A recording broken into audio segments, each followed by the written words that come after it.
vos oreilles. Radio Kédou, le journal avec Sotelma Malitel.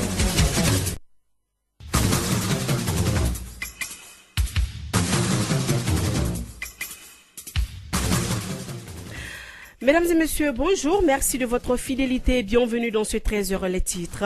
L'opposition rejette toujours les résultats provisoires de l'élection présidentielle du 29 juillet 2018 et demande la publication des résultats bureau de vote par bureau de vote, le recomptage des suffrages ou l'annulation de cette élection par la Cour constitutionnelle. La fête de Tabaski, c'est dans 3 semaines, pas grande affluence dans les boutiques de tissus, les marchés à bétail, ni dans les ateliers de couture. En Côte d'Ivoire, Simone Gbagbo est libre après être gracié par le président Alassane Ouattara. Et en RD Congo, Kabila fait durer le suspense sur sa candidature à la présidentielle. On en parlera largement avec Harouna Ba dans ce journal. Bienvenue à tous.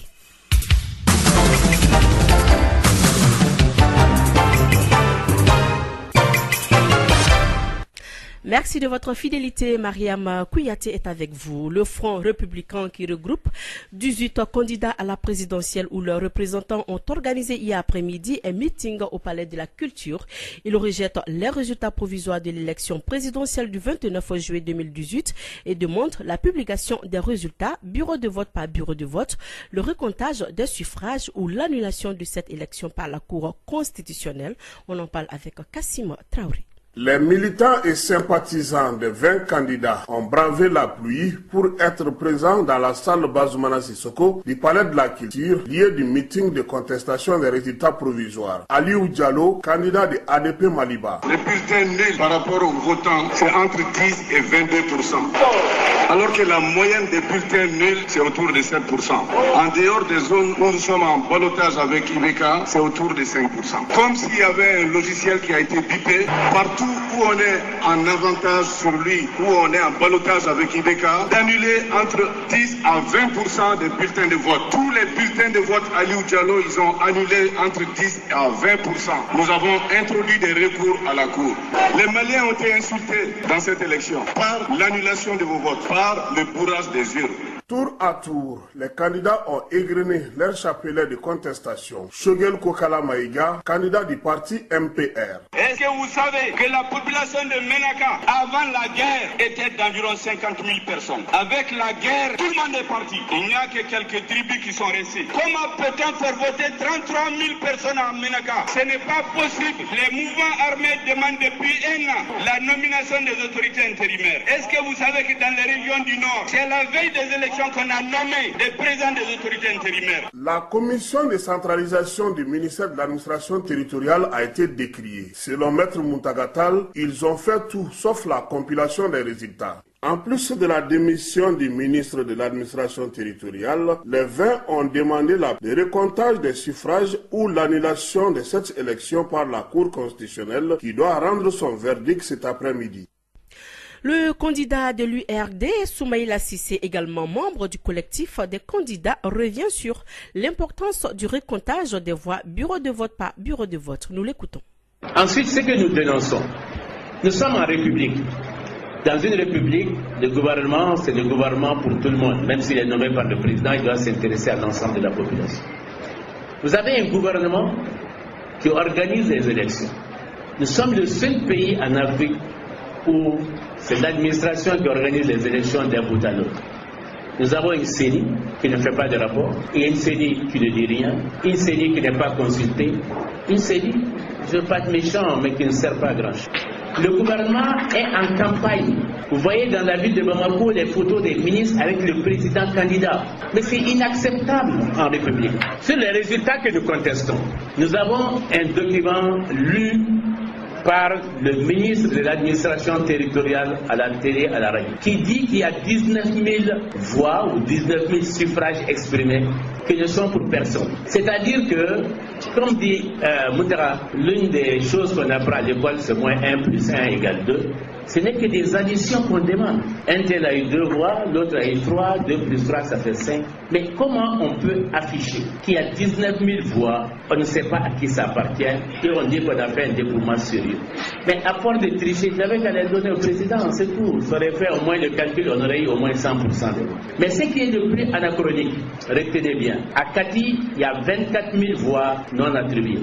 Kati, à côté, ça au moins c'est vérifiable. À Côte d'Ivoire, il y en a 15 000. 24 000 plus 15 000, ça fait 39 000. Si on nous avait dit encore qu'il y avait 39 000 voix non attribuées, on aurait compris. Mais où sont passés les 20 000 là? Ça veut dire que c'est du bricolage de A à Z. C'est du bricolage de A à Z. Ce que j'ai dit à Kati, vous pouvez aller le vérifier. Côte d'Ivoire, appelez quelqu'un, vous allez le vérifier. Côte d'Ivoire, d'ailleurs, on est arrivé à 75% et non 100% pour les voix. Ce n'est pas un dépouillement sérieux. C'est pour ça que nous contestons ces résultats. Nous voulons les vrais résultats. Et pour avoir les vrais résultats, il faut avoir des résultats bureau de vote par bureau de vote.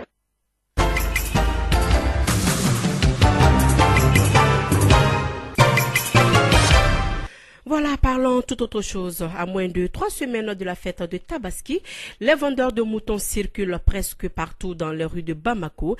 Les marchés à bétail commencent également à recevoir des convois de moutons pour la fête. Le prix varie en fonction de la grosseur et de la taille des béliers. Même si cette année, il y a moins de moutons et les prix sont chers, nous confient les vendeurs et les acheteurs que nous avons rencontrés. Et ma fille Famé nous en parle. Cette cherté s'explique par la cherté des aliments bétail et la rareté est en partie due à la crise que traverse le Mali. La plupart des moutons de meilleure qualité proviennent des zones de conflit, notamment la région de Mopti. Samuel Dara, vendeur de moutons et d'aliments bétail au marché à bétail de Faladje. Les aliments bétail sont devenus très chers. Pour cause, les graines de coton sont importées de l'extérieur. Comme les soins aussi, généralement c'est les soins de blé.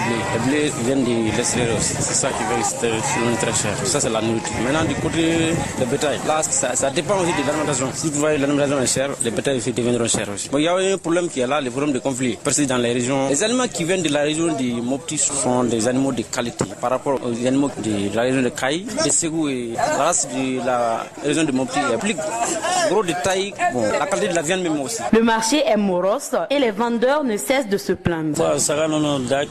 Les moutons n'ont pas de prix fixe à 75 000 et plus. Cette année est plus difficile que l'année dernière. Cette année, il n'y a pas assez de moutons à cause des conflits au nord. Je demande aux gens de nous aider parce que à Sabaliboukou, il y a un manque d'eau et nous ne parvenons pas à faire boire nos moutons. Du côté des clients, les moutons sont assez chers par rapport aux années précédentes. Monsieur MC est venu acheter son bélier pour la fête. Nous trouvons que cette année, les moutons sont un peu chers par rapport à l'année précédente et que les moutons du pays de Dogon manquent un peu. Avec les problèmes qui étaient là-bas, bon, il n'y a pas assez de moutons cette année. En dehors de ça, l'année passée, à pareil moment, il y avait beaucoup de moutons à Grabal, mais contrairement à cette année, on voit qu'il n'y a pas assez de têtes. Peut-être c'est ce qui explique les prix élevés. L'an passé, on achetait, la moyenne était de 60-65 000, mais cette année, la moyenne, c'est 75 000. Les vendeurs gardent l'espoir de voir venir les clients, même si ce sera à la veille de la fête ou le jour J. Également dans les boutiques de Bazan, l'affluence est au beau fixe. Les vendeurs de Bazan se frottent également les mains. Pendant ce temps, les clients sont aux abonnés absents dans les merceries et chez les tapeurs de Bazan. C'est ce que nous dit Mariam Kamara. Suivons. Fête et Bazan font toujours bon ménage au Mali. Chacun y va de son moyen pour paraître le plus beau le jour de la Tabaski. Dans les boutiques de Bazan, les clients se bousculent au comptoir. Hassan Chérif Maïga est agent commercial dans une boutique de Bazan. Ça se passe très bien parce que ça voit à peu près 20 jours comme ça que bon, ça marche un peu avec les bazins, les clients. Bon, il y a trop de monde. Comme vous pouvez le constater, il y a trop de monde ici. C'est 20 derniers jours là, donc la fête ça se prépare vraiment. Par contre, Bamana Madou trouve que le marché est au ralenti dans son secteur. Il est propriétaire d'une mercerie à Fadigila en commune 1 du district de Bamako. Le mouvement a été un peu ralenti. Les clients ne sont pas prêts d'abord. Quand on voit par rapport au marché, les clients ne sont pas prêts. Parce qu'à cause de ça, les gens ont un peu oublié la fête. Même son de cloche chez Mamadou Diara, tapeur de Bazan à Bakariboukou. Selon lui et d'autres interlocuteurs, les gens ont plus la tête aux élections qu'à la fête. Voilà, restons toujours dans le registre de la fête de Tabaski. Nous avons fait un tour également dans quelques ateliers de couture. Les tailleurs que nous avons rencontrés estiment qu'il y a moins d'affluence et cela s'expliquerait par manque de moyens financiers selon les personnes que nous avons interrogées. C'est un reportage signé Mariam Boré. Le constat est presque identique chez chaque tailleur que nous avons rencontré. Les clients sont rares dans les ateliers de couture, même si la plupart des tailleurs gardent l'espoir de voir des clients venir dans les jours à venir. Selon nos interlocuteurs, les Maliens se pressent qu'à la dernière minute. Pour le moment, il y a beaucoup de clients qui ne sont pas venus d'abord, parce que l'argent, il n'y en a pas, en cause de ça, parce que peut-être il viendra, la semaine qui vient, peut-être il y a des gens qui vont venir pour amener les habits, Peut-être c'est ça, Mais pour le moment, beaucoup de travail, il n'y en a pas, Actuellement, là où nous sommes, maintenant ça va, on peut dire alhamdoulilah, malgré les difficultés, malgré les cris des gens qui disent il n'y a pas d'argent, maintenant le temps est dur. Nous, on peut prendre les habits jusqu'aux dernières semaines. Pour le moment même, il y a des habits même qui sont en train de venir par un peu parce que à ce moment-là, il n'y a pas l'argent parce qu'il y a beaucoup de clients en train de plaider dans ce moment-là, il n'y a pas l'argent. Mais j'espère que nous-mêmes, la fin de semaine même, on va venir pour amener des habits Pour le moment, nous-mêmes, on n'est pas barrés parce que nous-mêmes, notre travail même, ça ne dépend pas sur les événements ou bien sur les fêtes parce que nous, notre travail, souvent on va travailler 24 heures sur 24, on ne repose pas. Et cette demoiselle préfère économiser son argent plutôt que d'aller les dépenser pour cette fête de Tabaski. Moi, c'est Aminata Koulibaly. Pour cette fois-ci, je ne compte pas me confectionner un habit. Et pourquoi? Je me dis que la fête de Tabaski, elle est faite pour rester à la maison en famille et grignoter de la viande et c'est tout. Donc, comme je ne suis pas mariée, je ne suis pas non plus fiancée, donc je ne vais pas sortir pour saluer quelqu'un. Donc, le fait que je reste à la maison, donc je ne vais pas confectionner d'habits, je vais économiser mon argent. Et d'autres avis recueillis affirment que les conditions difficiles de ce moment expliquent cette situation. Ils préfèrent pour la plupart rester en famille pour bien manger.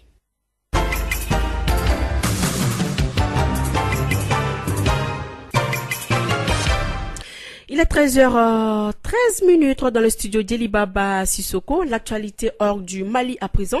Aruna Ba est avec moi sur ce plateau pour nous en parler. Aruna, bonjour. Bonjour Mariam Kouyaté. Alors en Côte d'Ivoire, Simone Gbagbo est libre. Amnistiée lundi par Alassane Ouattara, l'ancienne première dame ivoirienne a quitté ce mercredi sa maison de l'école de gendarmerie d'Abidjan où elle était détenue depuis décembre 2014. Selon maître Blédé Aoura, son avocat, sa défense a obtenu l'autorisation de sortie après avoir rempli les dernières formalités administratives et judiciaires. Simone Gbagbo s'est rendu dans sa résidence de la Riviera Golf où un important comité d'accueil l'attend. Son amnistie avec celle de 800 détenus poursuivis pour des crimes en lien avec la crise post-électorale de 2010-2011 en Côte d'Ivoire, mais aussi pour des infractions contre la sûreté de l'État commises après son investiture le 21 mai 2011 a été annoncée par le président Alassane Ouattara.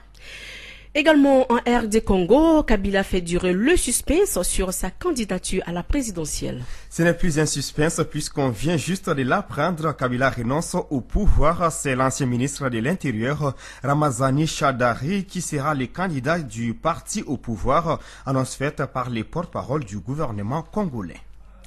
Au Zimbabwe, un leader de l'opposition arrêté à la frontière zambienne. Il s'agit du responsable de l'opposition zimbabwéenne Tendai Biti. Il a été arrêté ce mercredi matin alors que son parti conteste les résultats de l'élection présidentielle remportée par les sortants Emerson Mnangagwa. Son avocat maître Nkobizita Milo l'aurait précisé à l'agence France Presse par SMS que l'ancien ministre des Finances cherchait l'asile politique chez les voisins zambiens. Les autorités zimbabwéennes n'ont pas confirmé l'arrestation de cette figure de l'opposition. Biti avait annoncé avant la proclamation officielle des résultats par la commission électorale que Nelson Chamisa, le candidat de son parti, le Mouvement pour le changement démocratique, MDC, avait remporté l'élection passée. En Iran également, le chef de la diplomatie n'imagine pas des négociations avec Washington. Mohammad Javad Zarif a affirmé ce mercredi qu'il était difficile d'imaginer des négociations avec les États-Unis d'Amérique au lendemain du rétablissement des sanctions américaines contre Téhéran. L'Amérique a constamment zigzagué. Personne ne peut lui faire confiance, a-t-il souligné. Et pour terminer, l'information à l'étranger, séisme en Indonésie, au moins 130 morts. Ce séisme a frappé l'île indonésienne de Lombok le 5 août dernier. Ce nouveau bilan va continuer d'augmenter, ont déclaré les autorités ce mercredi. On déplore également 1477 blessés et 156 000 déplacés. Les équipes de secouristes qui ont repris leurs opérations ce mardi rencontrent de grandes difficultés pour accéder aux victimes, notamment au nord de l'île de Lombok, zone la plus touchée par les séismes de magnitude 6,9. Voilà, merci Arunaba pour ces informations. Il est donc 13h15 dans le studio Djilibaba à Sissoko. C'est la fin de cette édition. Le rappel des titres. L'opposition rejette toujours les résultats provisoires de l'élection présidentielle et demande la publication des résultats bureau de vote par bureau de vote, le recomptage des suffrages ou l'annulation de cette élection par la Cour constitutionnelle. La fête de Tabaski, c'est dans 3 semaines. Pas grande affluence dans les boutiques de tissus, les marchés à bétail, ni dans les ateliers de couture. En Côte d'Ivoire, Simone Gbagbo est libre après être gracié par le président Alassane Ouattara. Et en RD Congo, Kabila fait durer le suspense sur sa candidature à la présidentielle. Voilà, sur ce, sur FM cette édition. Merci à vous de l'avoir suivi. Présentation Mariam Kouyaté. Partie technique, Bouraïman Traoré. Dans un instant, votre chronique électe.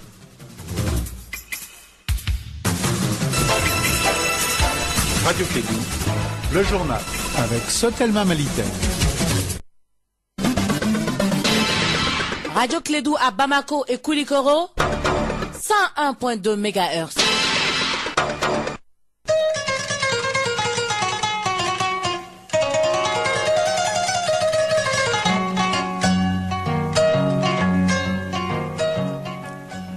Namarama Kolissa, Radio Clédou.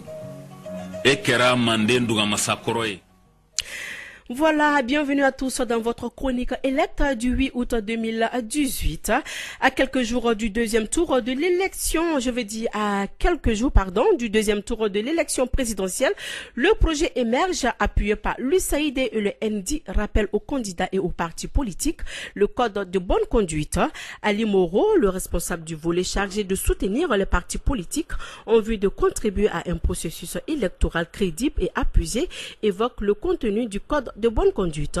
Il lance également un appel aux candidats, aux militants et aux électeurs. Et l'être s'est donc entretenu avec M. Moreau. Elle va donc nous faire le compte rendu. Elect est en ligne avec nous. Elect, bonjour. Bonjour Mariam, bonjour à tous et à toutes. Alors Elect, que dit ce code de bonne conduite en général? Le code, c'est en quelque sorte la loi électorale. En français facile, accessible à tout le monde. C'est pour appeler les partis politiques et les candidats à respecter la loi électorale et à se respecter mutuellement. À faire en sorte que leurs militants et militantes, leurs électrices et électeurs respectent les lois et les règlements du pays et aussi à participer à l'apaisement du processus électoral, Mariam. Alors, Elect, d'où vient donc ce code de bonne conduite? L'histoire du code de bonne conduite date de 1999. Les 26 et 27 juin 2018, l'ensemble des partis politiques du Mali a eu à évaluer le code de bonne conduite de 2013. L'objectif était de parvenir à un code adapté au contexte que nous vivons.